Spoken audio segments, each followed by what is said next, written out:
తినడానికి కార్లో వెళ్తున్నాం, ఎందుకంటే దగ్గరలో మనకు బిర్యానీ రెస్టారెంట్ లేదని. Hi friends, welcome back to my YouTube channel life with Prashanth.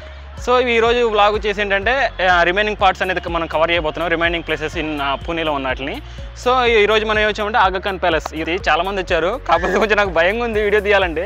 ఏం కాదు, తీస్తా. సో రిమైనింగ్ మ్యాటర్ అంతా నేను లోపలికి వెళ్ళిన తర్వాత చూపిస్తాను మీకు ఇవన్నీ. గాంధీ క్విట్ ఇండియా ఉద్యమంలో ఈ ఆగా ఖాన్ ప్యాలెస్ మేజర్ రోల్ పాటించింది అనమాట. ఎందుకంటే 1942లో క్విట్ ఇండియా ఉద్యమం ఉంది కదా, అప్పుడు గాంధీ గారిని ఇక్కడ లోపల పెట్టేసి బ్రిటిషర్స్ లోపల పెట్టేశారనమాట. గాంధీ గారు, గాంధీ గారి వైఫ్ని, గాంధీ గారి సెక్రటరీని, అవన్నీ మీకు చూపిస్తా. గాంధీ గారి వైఫ్ అను వాళ్ళ సెక్రటరీ ఇక్కడ ఏమంటారు సమాధి కూడా ఇక్కడే ఉంది. ఆగా ఖాన్ ప్యాలెస్, దీని అడ్రస్ సామ్రాట్ అశోక్ రోడ్, కళ్యాణి నగర్, పూణేలో ఉంది.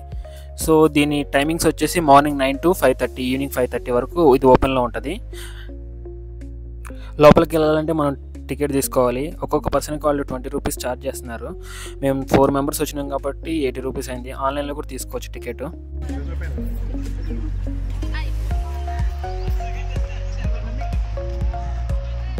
అరే పదండి, లోపల చూపిస్తాను మీకు ఇవన్నీ. అమ్మాయిలు ఉన్నారు, కాదు మనకి సిగ్గేస్తుంది, నిజంగా సిగ్గా. ఎందుకంటే నాకు స్టేజ్ ఫియర్ ఎక్కువ అనమాట. స్టేజ్ ఫియర్ అనేది ఓవర్కమ్ చేస్తే కొంచెం బెటర్ అవుతా నాకు తెలిసి. ఈరోజు హాలిడే కాబట్టి దీన్ని చూడటానికి చాలామంది కాలేజ్ స్టూడెంట్స్ వచ్చారు, వెళ్తున్నారు. వీళ్ళందరినీ వాళ్ళ సార్స్ తీసుకొచ్చారు. సో మనం కూడా వెళ్ళి నేను వీటి గురించి చెప్తా, వినండి. దీనిని 1892లో సుల్తాన్ మహమ్మద్ షా ఆగా ఖాన్ III దీన్ని నిర్మించారు. ఈ ప్యాలెస్ భారత స్వతంత్ర ఉద్యమంలో ఎంతో ప్రాముఖ్యత కలిగింది. ఈ ప్యాలెస్ క్విట్ ఇండియా ఉద్యమంలో 1942లో మహాత్మా గాంధీ, ఆయన భార్య కస్తూర్బా గాంధీ మరియు ఆయన సెక్రటరీ మహదేవ్ దేశాయిని నిర్బంధించిన ప్రదేశం. కస్తూర్బా గాంధీ మరియు మహదేవ్ దేశాయ్లు తమ జీవితం యొక్క చివరి కాలాన్ని ఈ ప్యాలెస్లోనే గడిపి ఇక్కడే మరణించారు. వారి సమాధులు ఇప్పటికీ ప్యాలెస్ ప్రాంగణంలోనే ఉన్నాయి.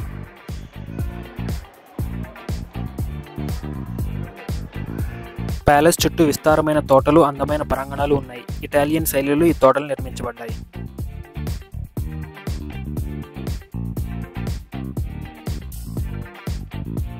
UNESCO world heritage site. ఈ ప్యాలెస్ జాతీయ ప్రాముఖ్యత గల స్మారక చిహ్నంగా ప్రకటించబడింది మరియు గాంధీ హెరిటేజ్ సైట్లో భాగంగా ఉంది.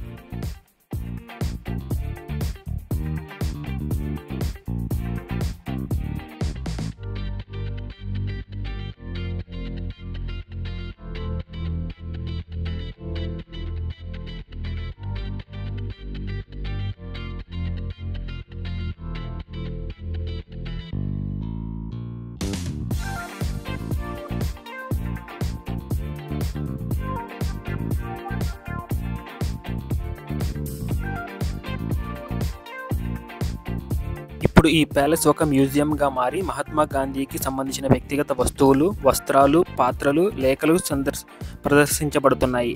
చరిత్ర ప్రేమికులకు తప్పక చూడవలసిన ప్రదేశాలు ఇది ఒకటి.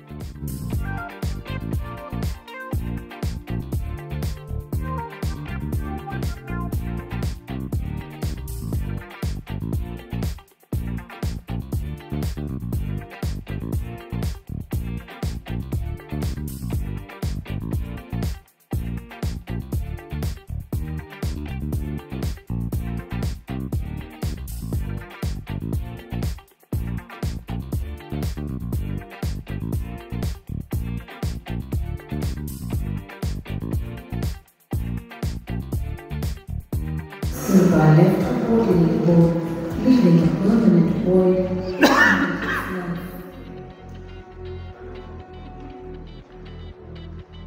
ఫ్రెండ్స్, మనం ఇటు నుండే వచ్చాము. ఈ మొత్తం ఒక్కరూమ్ చెక్ చేసుకుంటూ వచ్చాము.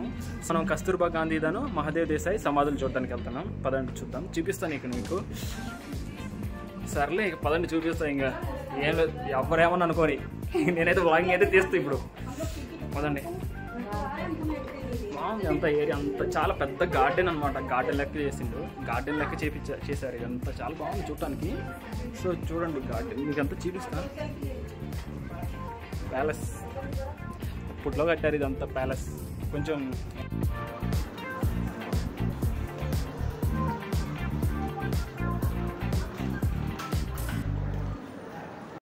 మనం కస్తూర్బా గాంధీ అండ్ మహాదేవ్ దేశాయిల సమాధుల దగ్గరికి వెళ్తున్నాం. పదండి చూపిస్తాను మీకు అవి.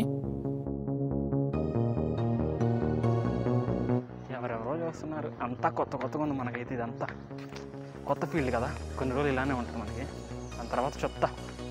సో సమాధి ఏది భయ్యా అంటే అందరు జావు అంటాడు. అందరంటే లోపలికా బయటికి రా మ్యాన్. అందరు జావు లోపలికే, అందరు జావు.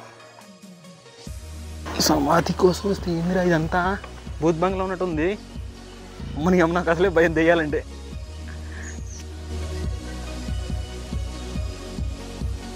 ఇవే సమాధులు 2 మహాశిఖర్ తీసుకొచ్చారని చెప్పారు. నేను ఒకసారి చూసి మీకు బ్యాక్గ్రౌండ్లో వాయిస్ ఓవర్ ఇస్తా. అది చాలామంది వచ్చారు ఈరోజు చూడటానికి, స్కూల్ పిల్లలు, కాలేజీ పిల్లలు. వాళ్ళ స్మారక శిఖరాలు ఎక్కడ, స్మారకాలు ఇక్కడ ఉన్నాయి ఫ్రెండ్స్. సో ఇక్కడ రాశారు కస్తూర్బా గాంధీ స్మారక్ అని. డ్యూరింగ్ క్విట్ ఇండియా ఉద్యమం మూమెంట్. చదవండి. సో ఫ్రెండ్స్, మనం తినడానికి కార్లో వెళ్తున్నాం, ఎందుకంటే దగ్గరలో మనకు బిర్యానీ రెస్టారెంట్ లేదని. ఇట్ ఈజ్ అంటే మేము ఎంత రిచ్చో మీకు అర్థమైందా? అంత రిచ్చు. బిర్యానీకి కార్లో వెళ్తున్నాం.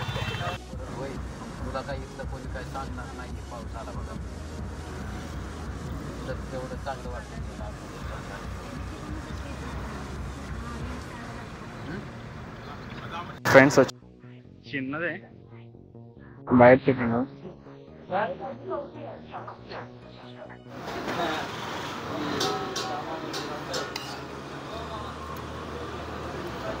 దీనికోసం కార్లో వచ్చిన, కానీ లెగ్ పీస్ ఇవ్వలేదు ఫ్రెండ్స్.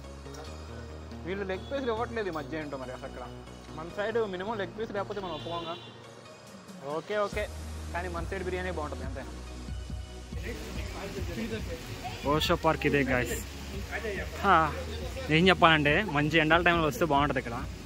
కాబట్టి మొత్తం వర్షం పడుతుంది, వెదర్ మొత్తం అన్ఎక్స్పెక్టెడ్ చేంజ్ అయిపోయింది ఇక్కడ. ఏదో చీకటిగా ఉంది గాయస్. ఇదంతా తుప్పలు ఉన్నట్టున్నాయి గాయస్. ఎవరికాడ ఏమేమో చేసుకుంటుండే ఈ తుప్పలలో.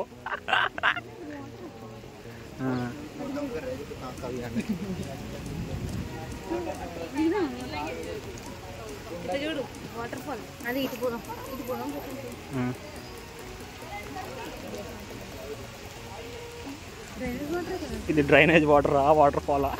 మొత్తం వర్షం పడిపోయి నేను ఎందుకు వచ్చినా అనిపిస్తుంది ఏం చెప్పాలంటే నాకు. ఇక్కడికి మొత్తం అడిగి ఉన్నట్టు ఉంది ఇది. ఇక్కడికాడి తుప్పలలో ఏదో చేసుకుంటున్నాడు, కానీ వర్షం పడుతుంది. పొద్దునైతే మంచి ఎండగా ఉంది, ఉబ్బతీత కూడా తీసింది, మంచి చెమటలు వచ్చేసాయి. కానీ అన్ఎక్స్పెక్టెడ్గా వాన, అసలు నిజంగా ఎక్స్పెక్ట్ కూడా ఇవ్వలేదు తెలుసా వర్షం పడిద్దని.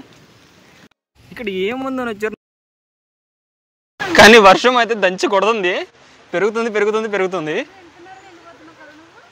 ఇంకేమన్నా ఉందేమి ఇన్సైడ్ అని చూస్తున్నా.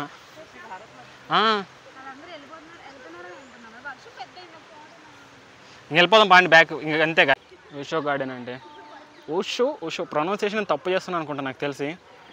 నాకు కొన్ని మాటలు తడబడుతున్నాయి ఎందుకంటే కెమెరా ఉంది కాబట్టి. వర్షం ఎలా పడిందంటే మబ్బులు కుండపోత కురిసినట్టు కురిసింది ఒక్క 5 minutesలోనే. సో మేము వెంటనే క్యాబ్ బుక్ చేసుకుని వెళ్ళిపోతున్నాం. అందరూ అక్కడి నుంచి కూడా వెళ్ళిపోయారు.